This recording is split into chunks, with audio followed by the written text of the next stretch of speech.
Hey folks, I'm Michael Curtis, and today I'm here with Gracelyn, who is an on-staff tech here at a VOD3 event production. This is their DM7, and this is video number 3 in our 8-part series.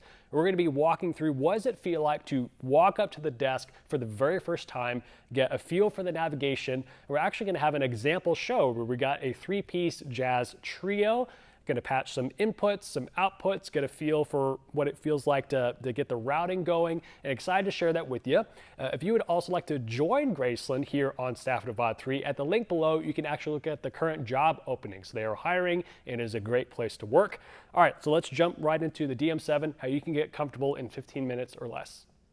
So now, Gracelyn, we're looking at the DM7, and if you're unfamiliar with Yamaha world, the first big thing you got to know is the goofy on button.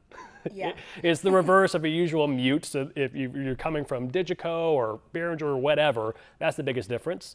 The faders feel very similar to the CL or QL series, if a lot of folks have been there, but the number one biggest difference folks are going to realize from coming from the CL or QL series or even the TF is the lack of knobs here on the side. You do not have a dedicated channel strip anymore.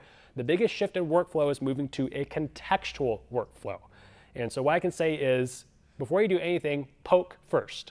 Right, And gotcha. so we have these two beautiful screens here now, actually 2.5, but two main working screens. So if I wanted to change EQ band number 2, go ahead and poke that. Wonderful. And we can see here that our touch and turn knob right here has changed to that color. So yeah, great. So Gotcha. again, it's literally that touch and turn or poke and turn, you know, whatever. If we're choosing what's happening on the channel strip. And what's also cool is that they dynamically change color right here below on our 12 encoders to suit what you're working on. So this low band, we have 3 main controls, Q, frequency, and gain. These are all 3 right here color coded to be red, orange, yellow, and green. And go ahead and let's poke dynamics number 1. Where is that? I'm so sorry. Okay. Right there, awesome. And we see then it also changes again. So these are also the same color to change what's going on. So the EQ is gonna have different colors corresponding with what's on screen versus the other. So now if I select the EQ, go ahead and do that. Here we pop back over, and again, so it's contextual. So again, you wanna, what am I working on? What do I wanna see? Poke that first, and then the knobs under it will change. Gotcha. Make sense? Yeah. So this console has 32 analog ins and 16 analog outs, and the show we're going to be patching today is going to be using those, and those are called the Omni ins or Omni outs. Omni meaning, I think in general, able to accept a line or mic level input is what's going on here. Okay, so let me give you an overview of our show, and we're going to build it from scratch. Okay. So like I mentioned at the top, we got a 3-piece jazz trio. Now we're going to build that console file from scratch. No processing. They do the naming, patching for both our inputs and outputs. So we're going to do that here on the channel strip. I've gone ahead and made a custom fader layer to have them all here in one place. Okay. So you can either have them spread out from channels all the way, channel 1 all the way to 120 through the fader banks, but having everything compact right here for you in one place is where we're going to start. Okay, so if I wanted to name channel 1 and make it our kick channel, because it's a miracle they actually got us an input list before they showed up. So drums is going to be kick, snare, overhead left, overhead right. How would I go about doing that? Okay. There we go. Okay, selecting it there at the top, the bottom of the channel strip. It looks like you're an all caps person. Yes. Great, need to make sure. Okay, cool, moving on to snare. Wonderful. Great, overhead left. Do you like doing it drummer perspective or audience perspective when you're labeling? Audience. Audience, okay, that makes sense. Or either one, really. Yeah. Overhead right, wonderful. And what color? Red. Red is a fabulous color. Drums always have to be red. Red. I do mind that color as well. I don't know what you like the rest of your channels, different colors, so we'll find that out in a minute. Okay, so we got those 4 labeled, wonderful. So with stereo pairs of channels, we want to be able to link them. That's done differently in different console types, but in Yamaha world, it's called linking. And so let's go to do that. So let's exit out here. We want to select our odd channel first. So that's overhead left. And down here in the bottom left is this cute little heart icon. And that's how we make them a pair. It took me a while to find this, so let's go ahead and tap that. And that's going to pair up their parameters, so make pair. Wonderful. And now let's move just the channel 4 fader and it's going to follow together. So now they are Nice. linked. So we could obviously unpair or unlink their values if we wanted to have different EQs on left and right, but it's going to start with everything linked together and make it easy for us as we move. Okay. Okay, so moving on, channels 5 and 6, let's have bass pickup, and then bass mic. Or bass DI even, whatever makes more sense. And you said pick up PU? PU, why not? Because that's fun to say. I have 3 children, can you guess? And so, so bass pickup and bass mic. I'm an upright bass player, and I have the DPA 4099B, and I hope they bring that because I really enjoy that microphone. Wonderful. Okay, so what color for bass?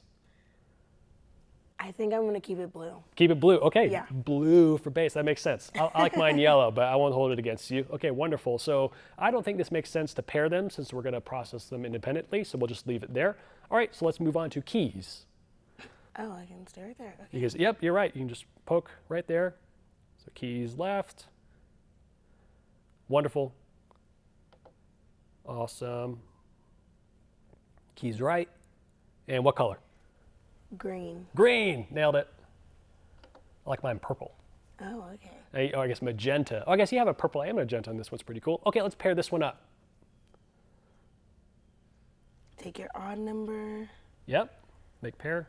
And you can pair to an even one, but Gotcha. in audio practice, it's usually good to start with an odd one, but of course you Gotcha. can break that mold if you want to. It's your console file.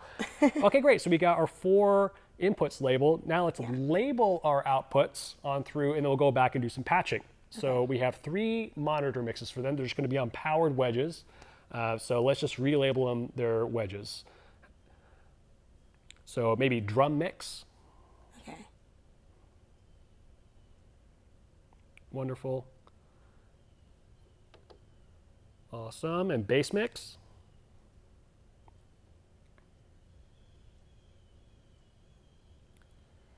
And keys mix. And I think we have 8 characters in our naming, so sometimes you have to condense things, but we're getting lucky here and that all of them fit. Yeah, I'm liking this. All right. Cool. So yeah, great. So you like to name your, or color your mixes the same as the channels? Yeah. I think that makes sense. Absolutely. Okay, then lastly, we have to get everything out of the desk, and that's our, Okay. everything's assigned in the default state to stereo bus A. You actually have 2 stereo buses on this console, which is pretty Okay. cool. So they're assigned there. So we can just select stereo bus A, and this is, right now it's just the left channel lit, but we can rename it just like mix left.